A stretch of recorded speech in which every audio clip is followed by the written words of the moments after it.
अगर तैबा को जाओगे तो आना। एको देवा सर्वभूतेषु गूढ़ सर्वभूतांतरात्मा कर्माध्यक्ष साक्षी चेता केवलो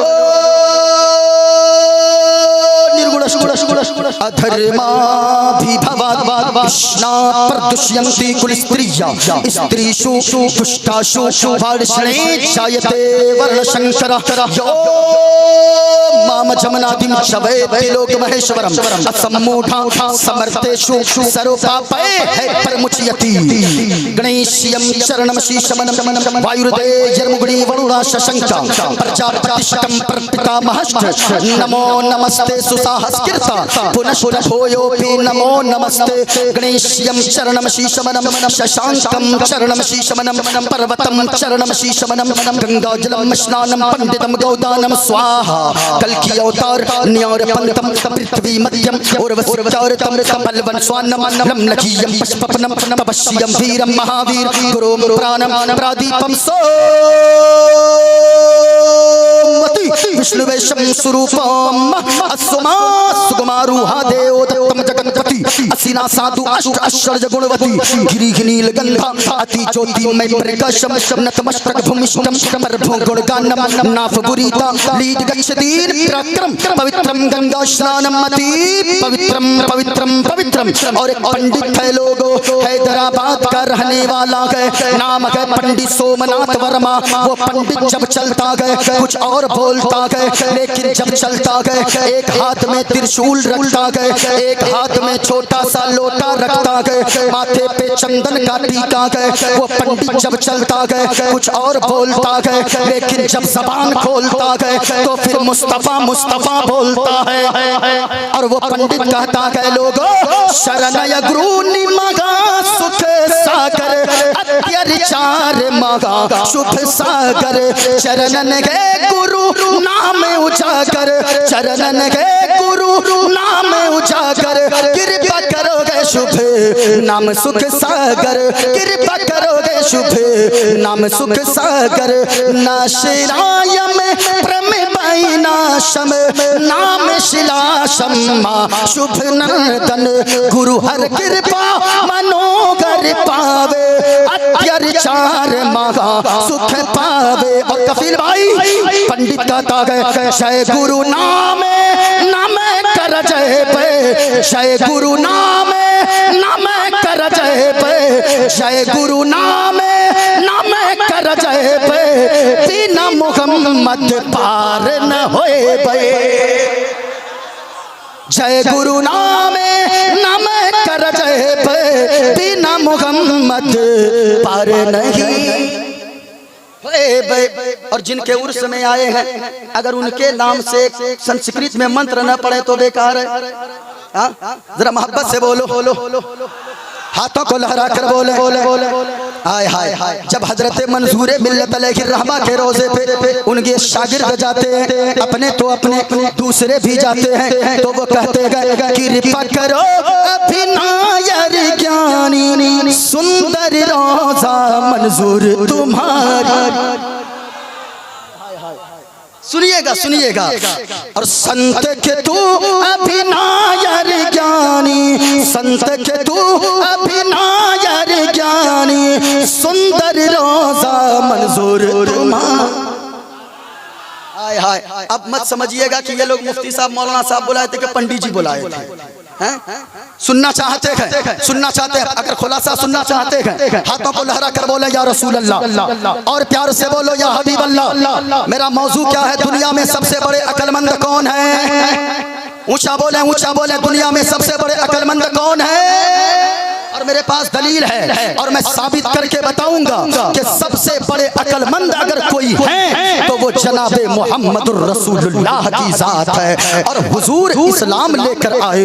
और से सुनिएगा, अगर सुनना चाहते हैं मैं एक शेर पढ़ता हूँ। लोगों इस जिंदा दिली के साथ दुनिया में जियो, अगर जीना ही है मौत तो आनी आनी ही है, मरना सबको है। आज भी आपके गांव से एक जनाजा उठा है, किसी मौलाना साहब की माँ का इंतकाल हुआ है, जाना तो सबको है, लेकिन आज कितने लोगों की जबान से उनके लिए दुआएं मगफिरत निकली होगी। जितने उलमा आए गए उनकी माँ के लिए दुआएं किए होंगे।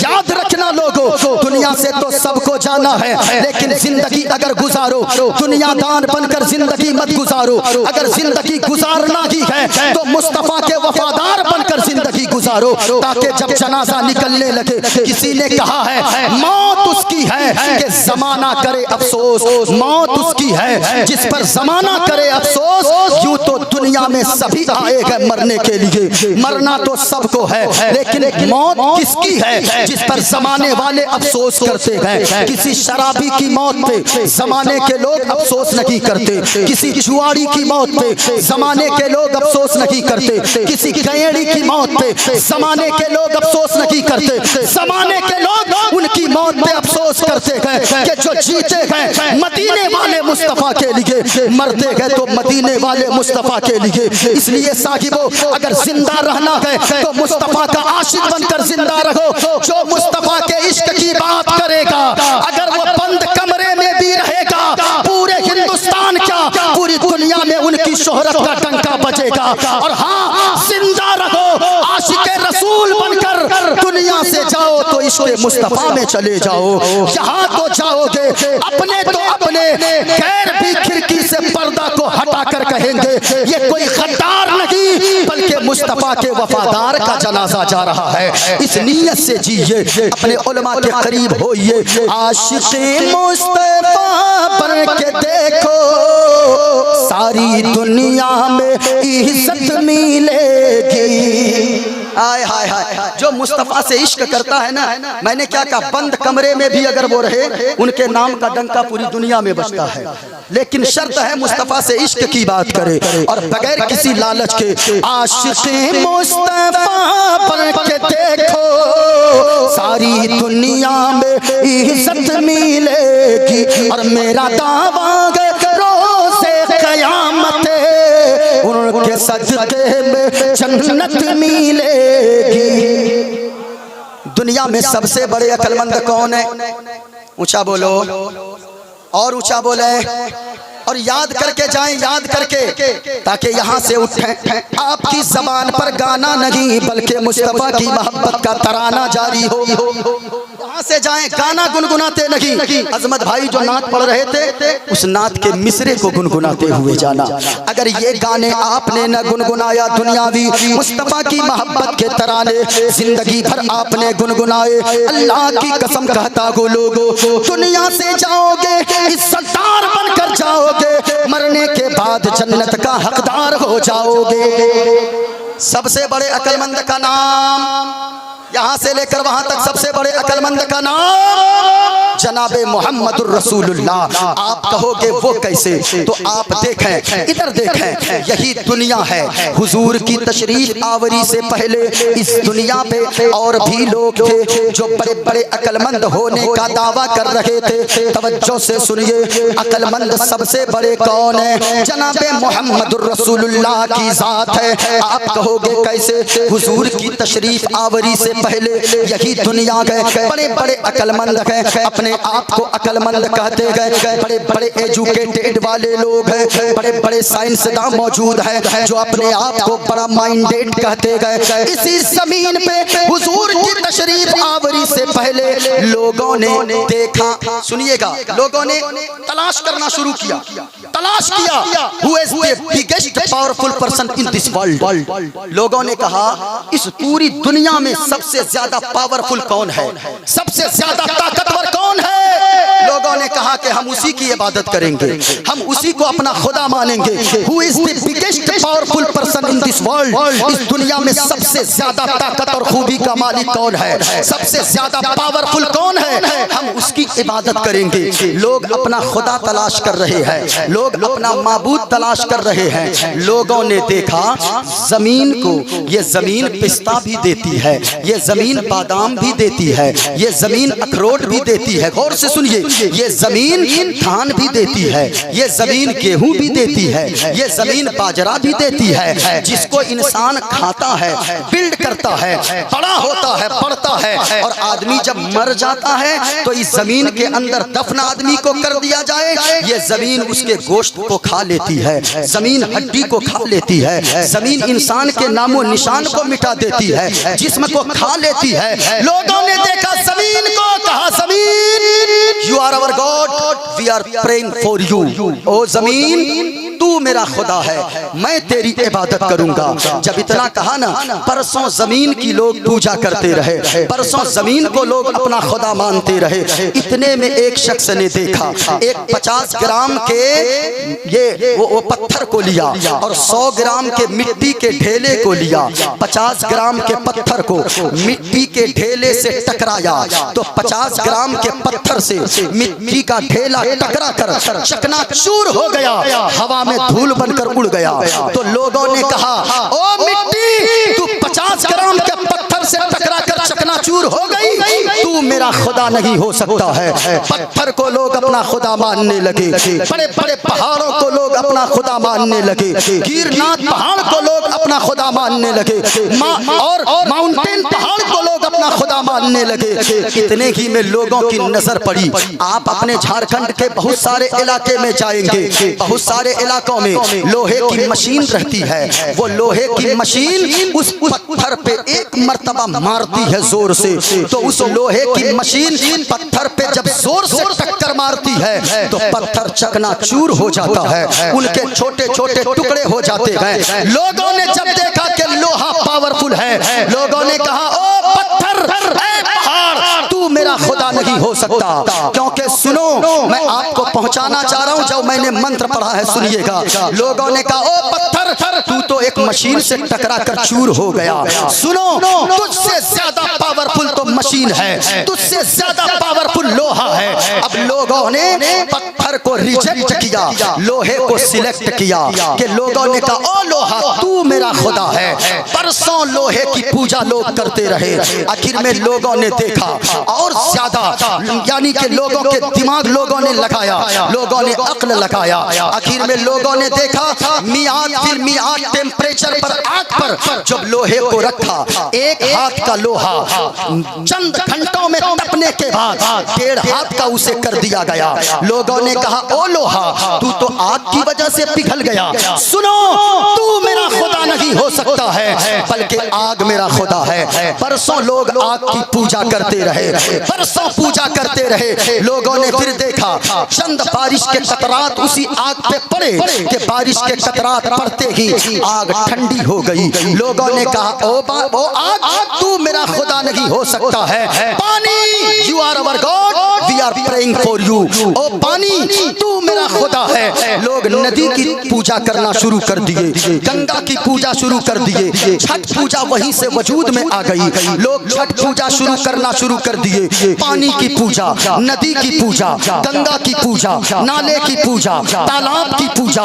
लोग जब पानी की पूजा करने लगे, अब साइंस और ज्यादा तरक्की की। लोगों ने कहा, ये बारिश कैसे होती है? कहा कि सूरज अपनी शुआओं को अब पानी के सतह पर बिछाता है और वो भाप बनाकर उसे उड़ाता है और वो बादल की शक्ल लेता है और बादल के जरिए बारिश नाजिल होती है। लोगों ने सूरज को अपना खुदा मान लिया, और ओ साहिबों, सूरज को खुदा मानने में पढ़े लिखे लोगों से लेकर जाहिल तक, जाहिलों से लेकर पढ़े लिखे लोगों तक सब सूरज को खुदा मानने लगे और सूरज की पूजा बरसों होती रही। लेकिन उसी आलम में जब लोग सूरज की पूजा कर रहे थे, सन 571 ईस्वी में हजरत अब्दुल मुत्तलिब के घर में हजरत आमना के बतने अतहर से तमाम साइंसदानों का बाप बनकर और तमाम अकलमंदों का बाप बनकर, तमाम अकलमंदों में सबसे बड़ा अकलमंद बनकर जनाबे मोहम्मदुर रसूलुल्लाह इसका के दाने कीती पर मक्का की सरजमीन पर सर 571 हिजरी में तशरीफ लाए। मकामे सहबा में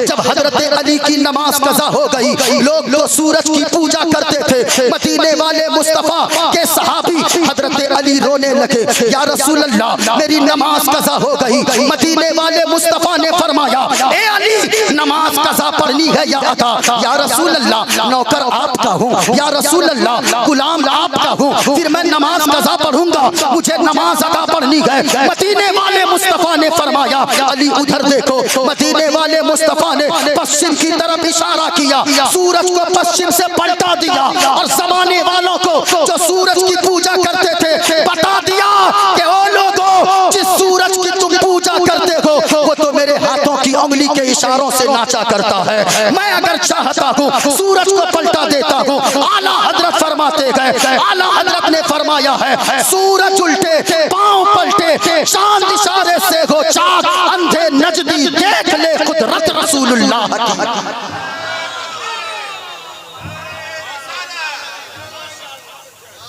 दुनिया में सबसे बड़े अक्लमंद का नाम, दुनिया में सबसे बड़े अक्लमंद का नाम, ऊंचा बोले पूरा मजमा, दुनिया में सबसे बड़े अक्लमंद का नाम मुहम्मदुर रसूलुल्लाह। और सुनो लोगो, क्यों हुजूर ने आकर बताया, लोगो इस सूरज की तुम पूजा करते हो, इस सूरज को अपना खुदा बनाकर बैठे हो, इस सूरज को तुम अपना माबूद मान बैठे हो। सुनो, ये तो मेरी उंगली के इशारों पे चलता है। अब सुने, हुजूर ने पैगाम दिया कि लोगो सूरज खुदा नहीं है, चांद खुदा नहीं है, आसमान खुदा नहीं है, मिट्टी खुदा नहीं है, पानी खुदा नहीं है, इन सब को जिसने पैदा किया है उसके सामने अपने सर को झुकाओ। आप कहेंगे दलील क्या है? देखें मेरे हाथ में भागवत गीता है, अगर पूरा मजमा मोहब्बत से बोलो सुभान अल्लाह तो मैं दिखा मैं ये साबित करूंगा, सबसे बड़े अक्लमंद अगर कोई जमीन पे तशरीफ लाए गए वो नबियों के सरदार जनाबे मुहम्मदुर रसूलुल्लाह की जात है। और सुनकर जाना प्यारे, याद रखना, और जो सबसे बड़े अक्लमंद हो वो मजहब इस्लाम को लेकर आए, वो जो इतने बड़े अक्लमंद का लाया हुआ मजहब हो, क्या वो मजहब गलत हो सकता है? मेरा तो अकीदा है वो मजहब कभी झूठा नहीं हो सकता है, वो कुरान कभी झूठा नहीं हो सकता है। यही वजह है आज अमेरिका इस्लाम के पीछे, चाइना इस्लाम के पीछे, बरतानिया इस्लाम के पीछे, इंग्लैंड इस्लाम के पीछे, न्यूजीलैंड इस्लाम के पीछे, पूरी दुनिया इस्लाम और कुरान के पीछे, लेकिन हमारा इस्लाम सबसे आगे है, हमारा मजहब सबसे आगे है, हमारा कुरान सबसे आगे है। हम तो कहते हैं सहरा में, जंगलों में, बयाबान में पढ़ो, मीनार गिर पड़े तो मैदान में पढ़ो, और ये बेखबर नुजूमी तुम्हें क्या बताएंगे कल होने वाला क्या है, कुरान में पढ़ो। सुनो सुनो, दुनिया में सबसे बड़े अक्लमंद का नाम, ऊंचा बोले, ऊंचा बोले, दुनिया में सबसे बड़े अक्लमंद का नाम मुहम्मदुर रसूलुल्लाह। हुजूर इस्लाम लेकर आए, हुजूर ने बताया लोगों सूरज खुदा नहीं है, चांद खुदा नहीं है, इन सब को जिसने पैदा किया है उसके सामने मत्थे को झुकाना है। ये देखे मेरे हाथ में किताब है, आज लोग कहते हैं ये मौलाना को पढ़ने की क्या जरूरत है, और लोग बकवास करते हैं, कहते हैं कि सुनो ये मौलाना तो भड़काता है, ये मौलाना तो ये कहता है। मैं कहना चाहूंगा साहिबो, कभी हमारे जलसे में आकर देखो, हम तो अपने जलसों से पैगाम देते गए, चांद तारे गगन की जीनत है, फूल कांटे पवन की जीनत है, हिंदू मुस्लिम को इस वतन में साथ रहने दो, ये आपस में ये सारे के सारे हिंदू मुस्लिम को साथ रहने दो, ये हमारे वतन की जीनत है, सब के सब इस वतन की खूबसूरती है। लेकिन लोगों को जो बकवास करना है वो करने दें। ये देखें मेरे हाथ में किताब है, मैंने क्या कहा, दुनिया में सबसे बड़े अक्लमंद का नाम जनाबे मुहम्मदुर रसूलुल्लाह है। मैंने जो मंत्र पढ़ा, मैंने कहा देखो सूरज खुदा नहीं है, चांद खुदा नहीं है, पानी खुदा नहीं है, आसमान खुदा नहीं है, जमीन खुदा नहीं है, बल्कि जिन्होंने इन सब चीजों को जिसने पैदा किया वो हमारा खुदा है, उसके सामने सर झुकाएंगे। क्या सिर्फ अल्लाह का कुरान कहता है या पुराण और गीता भी कहती है? मेरे हाथ में भागवत गीता है, एक मंत्र कोई गलत साबित कर दे, मोइनुद्दीन कादरी उसे मुंह मांगा इनाम देने को तैयार होगा, और मैं जो पढ़ता हूँ वही सामने लाकर रखता हूँ। और इस किताब को लेकर हवाला के लिए मोइनुद्दीन कादरी को जहाँ जाना पड़े वहाँ जाने को तैयार है। जिसके सामने सामने पढ़ना पड़े। मैंने मंत्र पढ़ा है वायुर्दे यर्मुगणी वरुणा शशंका। अगर कोई जानता हो संस्कृत वो आकर पढ़ भी सकता है कि मौलाना गलत पढ़ रहा या सही पढ़ रहा है। किताब मेरे पास मौजूद। कहा वायुर्दे यर्मुगणी वरुणा शशंका प्रजापतिष्टम पितामहश्च नमो नमस्ते सुसाहस्कृता पुनश्च भूयोपि नमो नमस्ते। कहा के लोगो वायुर्द मन हवा, यर्मुगण मन आग, वरुण मन सूरज। और कहा के सुनो वायुर्दे यर्मुगणी वरुणा शशंका।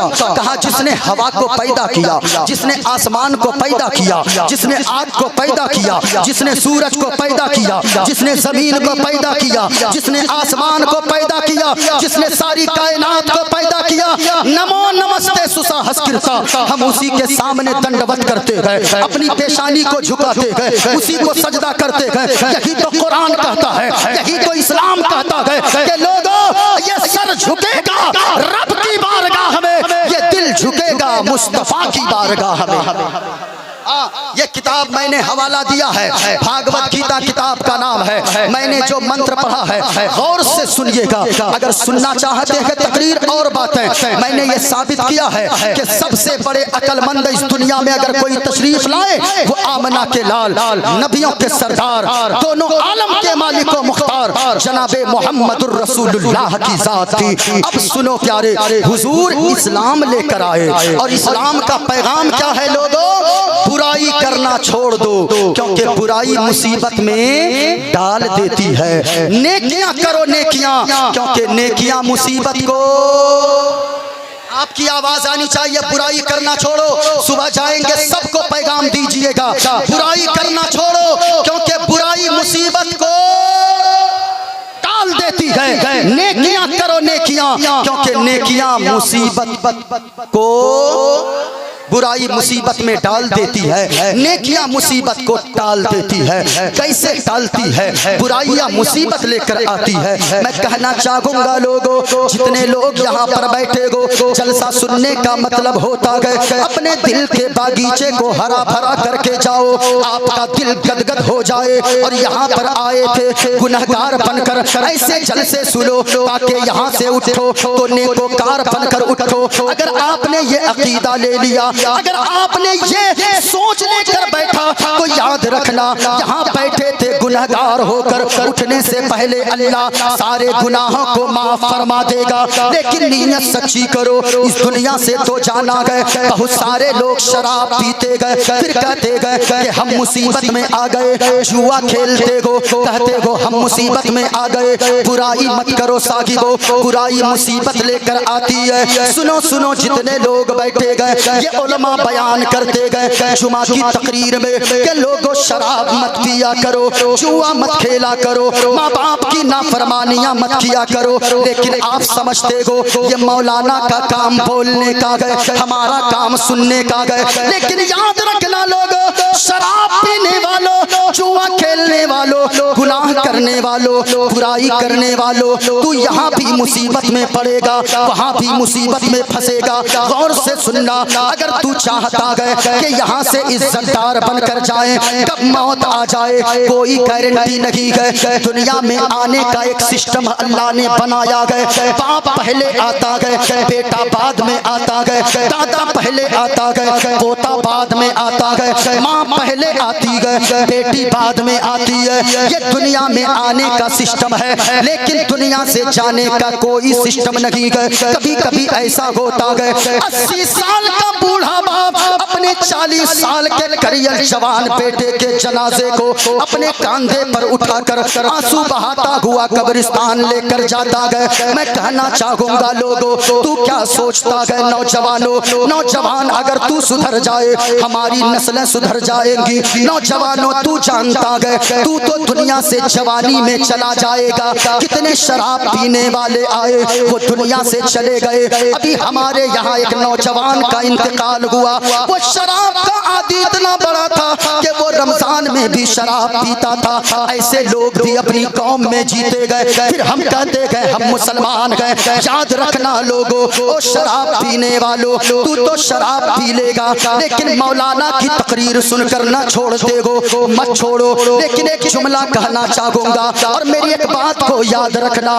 घर यहाँ से जाना, सुबह सवेरे जब तकिया पे सर रख कर सोना, तू शराब पीता गए, तू जरा दिल में झांक कर देखना, जवानी में तेरे गुर्दे खराब हो जाएंगे, तेरे फेफड़े सड़ जाएंगे, तेरा इंतकाल हो जाएगा, डॉक्टर तुझे लाइलाज कर देंगे। तू कभी नहीं सोचा गए तू तो दुनिया से चला जाएगा, इलाज के चक्कर में सारी जायदाद बिक जाएगी। लेकिन याद रखना, कभी जो तेरे छोटे छोटे बच्चे गए, तू तो दुनिया से चला जाएगा, तेरे जाने के बाद उन बच्चों का क्या होगा? तू तो बूढ़े माँ बाप का सहारा बनने वाला था, तू दुनिया से चला जाएगा तो तुझे खबर भी है तेरे माँ बाप का क्या होगा, तेरी बीवी का क्या होगा। बड़े बड़े लोगों को हमने देखा गए, जब इंतकाल होता गए चचा दौड़ कर आता गए, भतीजे को कलेजे से लगाता गए, भतीजी को सीने से लगाता गए और कहता गए आज से ये मेरा बेटा है, बेटा मैं इसका बाप बनकर दिखाऊंगा।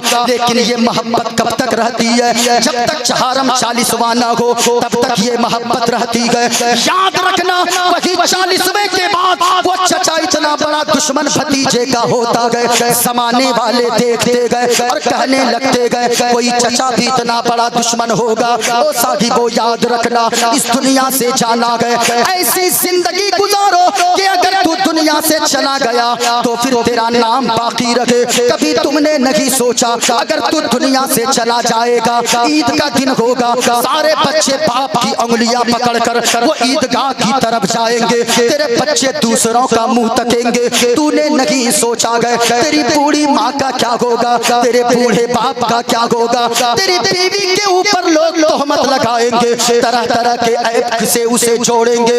याद रखना, ओ शराब पीने वालों, शराब मत पियो, जुआ मत खेलो, कानों में लीड लगा कर गाड़ियां चलाने वालों, तू तो गाड़ियां चलाता गए, एक्सीडेंट हो जाए, गाना सुनते सुनते तेरी मौत हो जाती है।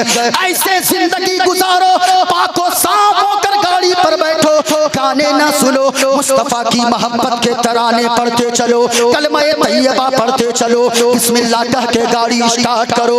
अगर आगे मौत भी आ जाए तो मुंह में गुटका ना हो, बल्कि मुस्तफा की मोहब्बत का तराना और कलमा-ए तैयबा ला इलाहा इल्लल्लाहु मुहम्मदुर रसूलुल्लाह की सदाएं जारी हो।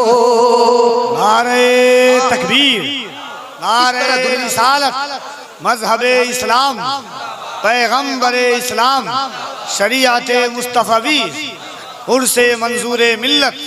बुराई मुसीबत में डाल देती है, नेकियां मुसीबत को टाल देती है। उर्से मंजूरे मिल्लत में आने वालों, एक याद रखना एक बात को, आपने कभी नहीं सोचा जब भी किसी बुजुर्ग के उर्स में जाओ, ये सोचा करो मेरे बाप दुनिया से गए 10 साल न हुए कि मैं भी भूल गया, मेरे दादा के गए हुए 30 साल नहीं गुजरे कि मैं भूल गया, पोता भूल गया, अपने बाप को बेटा भूल जाता गए। लेकिन क्या क्या बात थी, आखिर ये इनकी शख्सियत कैसी थी, इन्होंने जिंदगी कैसे गुजारी थी। हजरत मंसूर मिल्लत अलैहिर्रहमान के जाने के 33 साल गुजर गए, आज भी लोगों के दिलों में जिंदा गए। आखिर इसकी वजह क्या गए? आज लोग उनका नाम ले रहे गए, अपने बाप के लिए बरसी नहीं कराते, लेकिन आज उनके नाम का डंका यहाँ भी बज रहा गए, पूरे गिरिडीह इलाके में बज रहा गए, पूरे हिंदुस्तान में बज रहा गए। इसलिए साहिबो याद रखना, अल्लाह का कुरान कहता है जो नुकसान पहुंचाने वाले होते गए, जो जलने वाले होते गए, वो मिटा दिए जाते गए। और जो लोगों को नफा पहुंचाते गए, जो लोगों को फायदा पहुंचाते गए, फयमकुसु फिल अर्द, उनका नाम अल्लाह जमीन पर बाकी रख देता है। जो भी नुकसान पहुंचाएगा, हसद रखेगा, जलन रखेगा, दूसरों की तरक्की से जलेगा, दुश्मनी करेगा, गालियां बकेगा, बेहुदा बातें करेगा, वो मरेगा, उनका नाम मिटा दिया दिया जाएगा, लेकिन जो दूसरों को फायदा पहुंचाएगा उनका नाम कयामत तक बाकी रहेगा। उनका नाम अपने न ले तो क्या हुआ, दूसरे की जबान पर अल्लाह जारी फरमा देगा, दूसरे के दिल में अल्लाह मोहब्बत डाल देगा। आप कहोगे वो कैसे? जो दूसरे को फायदा पहुंचाता गया उनका नाम जमीन पर बाकी रहता है। कैसे सुने? हजरत जुनैद बगदादी है। हजरत जुनैद बगदादी का नाम आपने सुना होगा। सुनो प्यारे, कोशिश करो मरने के बाद भी जमीन पे जिंदा रहो, मरने के बाद लोगों के दिलों में जिंदा रहो। जब तेरी मौत आए तो जमाने वाले ये न कहें अच्छा हुआ मर गया, पूरे मोहल्ले को परेशान करके रखा था। ऐसी मौत आ जाए ताकि यहाँ से जब जनाजा निकले अपने तो अपने, दूसरे भी कहें क्या ही अच्छा आदमी था, जब तक मोहल्ले में रहता था सबके लबों पे मुस्कुराहट रखता था। अगर ये लोगों ने कह दिए इंशाअल्लाह कब्र में जाओगे आमना के लाल का दीदार हो जाएगा, हश्र में उठोगे परवरदिगारे आलम का दीदार हो जाएगा। ये बहुत अच्छा। जो दूसरों का नुकसान करेगा, जो दूसरों को तबाह करना चाहेगा, जो दूसरे को बर्बाद करना चाहेगा वो मिटा दिया जाएगा, और जो दूसरे को फायदा पहुंचाता है उनका नाम जमीन पे बाकी रहता है। हजरत जुनैद बगदादी का नाम आपने सुना है। एक मर्तबा नदी के किनारे से गुजर रहे गए, हजरत जुनैद बगदादी ने देखा पीछे कुछ मुरीदीन भी गए। हजरत जुनैद बगदादी देखते गए एक बिच्छू है, बिच्छू डंक मारने वाला बिच्छू, जहरीला बिच्छू, वो पानी में डूब रहा है। हजरत जुनैद बगदादी ने देखा, अपने हाथ को बिच्छू की तरफ बढ़ाया, अपनी हथेली पे बिच्छू लिया ताकि डूबते हुए बिच्छू की जान बचाई जा सके। हाथ में जैसे ही लिया उस बिच्छू ने डंक मार दिया। हजरत जुनैद बगदादी के हाथ में बिच्छू ने जैसे ही डंक मारा, हजरत जुनैद बगदादी ने हाथ को झिड़क दिया। हाथ का झिड़कना था, दोबारा बिच्छू पानी के अंदर चला गया, फिर डूबने लगा, फिर दोबारा हाथ देते गए, दोबारा हथेली पर उठाया, दोबारा बिच्छू ने डंक मारा, फिर तीसरी मर्तबा फिर हाथ डाला। हजरत जुनैद बगदादी ने बिच्छू को हाथ में लिया, बाहर जमीन पे सूखी जगह पे फेंक दिया। मुरीदीन कहने लगे हजरत जी मामला समझ में नहीं आया। कहा क्या हुआ? कहा कि ये बिच्छू को आप बचा रहे थे, इस बिच्छू की जान बचाते जा रहे गए, लेकिन ये बिच्छू आपको ऊपर से डंक पे डंक मारा जा रहा था, इसे तो डुबा कर मार देना चाहिए, इसे बचाने की क्या जरूरत थी? हजरत जुनैद बगदादी का जवाब सुनो। अल्लाह वालों का नाम लोगों के दिलों में, मखलूक खुदा के दिलों में ऐसे ही जिंदा नहीं रहता है। हजरत जुनैद बगदादी ने फरमाया, ओ मेरे मुरीदों सुनो सुनो, बिच्छू का काम है, बिच्छू की आदत है डंक मारना, वो अपने आदत के मुताबिक काम कर रहा है, बिच्छू अपनी आदत को नहीं छोड़ रहा है, और मेरा काम है बचाना दूसरे को, मखलूक खुदा की मदद करना। जब बिच्छू अपने काम से बाज नहीं आ सकता है तो मैं अपनी आदत को कैसे छोड़ सकता हूँ, मैं अपने काम से कैसे बाज आ सकता हूँ? सुनो साहिबो, अल्लाह वाले दूसरों के लिए बल्कि चरिंदों परिंद के लिए भी, अल्लाह की सारी मखलूकात के लिए भला सोचते गए, दुनिया से चले जाते गए, उनका नाम कयामत तक अल्लाह लोगों के दिलों में और जबान पर जारी फरमा देता है। ऐसे ही नहीं, जो नुकसान करेगा मिटा दिया जाएगा, और जो दूसरों को फायदा पहुंचाएगा वो जमीन पर बाकी रहेगा, बाकी रहेगा। हजरत उमर फारूक अल्लाह अल्लाह, हजरत फारूक आज़म जब पहला दिन उनकी खिलाफत का आया, खिलाफत का पहला दिन हजरत सिद्दीक़ अकबर का विसाल हुआ, खलीफा बने हजरत फारूक आज़म। अपने मुरीदों अपने गुलामों से कहा कि ओ गुलामों सुनो सुनो सुनो, सहाबियों सुनो सुनो सुनो, ये बताओ कि हजरत सिद्दीक़ अकबर क्या क्या काम करते थे, उनके नक्शे कदम पर मैं चलना चाहता हूँ। लोगों ने कहा फारूक आज़म सिद्दीक़ अकबर बहुत सारी नेकियां करते थे, लेकिन एक नेकी ऐसी थी जिनका पता हम लोगों ने भी ना लगा पाया। कहा वो कौन सी नेकी थी? कहा कि रोजाना सुहर की नमाज अदा करने के बाद हजरत सिद्दीक़ अकबर जंगल की तरफ एक पोटली में खाना लेकर जाते थे, अपने कांधे पे रखते थे, जंगल की तरफ जाते थे। पता नहीं किसको खाना खिलाकर रोजाना आते थे। हजरत फारूक आजम पोटली में रोज उसी तरह सिद्दीक अकबर की तरह खाने को बांधते गए, गिरह लगाते गए, अपने कांधे पर उठाते गए, जंगल की तरफ जाते गए। जंगल में जब बीच में पहुंचते गए, देखा एक ऐसा इंसान दर्द से करा रहा गए, जो हाथ से लूला गए, पांव से लंगड़ा गए, आंखों से अंधा गए, देख नहीं पाता गए, चल नहीं पाता गए, पकड़ नहीं पाता गए, वो करा रहा है दर्द के मारे। हजरत फारूक आजम ने समझ लिया जरूर सिद्दीक अकबर जंगल के अंदर इसी को खाना खिलाने आते होंगे। अल्लाह अल्लाह पहुंच गए हजरत फारूक आजम, गिरह को खोला, कुछ नहीं बोले और रोटी का टुकड़ा तोड़ा, सालन में भिगोया, उस शख्स के मुंह में डाला। मुंह में डालना था उस मजबूर शख्स के, वो मजबूर शख्स रोने लगा। हजरत फारूक आजम ने पूछा कि ओ इंसान तू रोता क्यों गए? उसने कहा सुनो आने वाले बताओ क्या सिद्दीक अकबर का इंतकाल हो गया है? सिद्दीक अकबर का विसाल हो गया है। फारूक आजम ने फरमाया तुम्हें कैसे पता चला? मैं तो तुझसे बात तक नहीं किया, सिर्फ रोटी का टुकड़ा मुंह में डाला, तू रोने लगा, तुझे कैसे पता चल गया कि सिद्दीक अकबर का विसाल हो गया है? इतना सुनना था उस अंधे ने, उस हाथ के लूले पांव के लंगड़े ने कहा, उस मजबूर शख्स ने कहा अमीरुल मोमिनीन सुने हजरत सिद्दीक अकबर रोजाना खाना खिलाने आते थे, उनको मालूम था मेरे मुंह में दांत भी नहीं गए, वो अपने मुंह में चबा कर लुकवे चबा कर मेरे मुंह में डाला करते थे। आज आप आए गए बगैर चबाए मेरे मुंह में डाले गए, मुझे पता चल गया हो न हो सिद्दीक अकबर का विसाल हो गया है।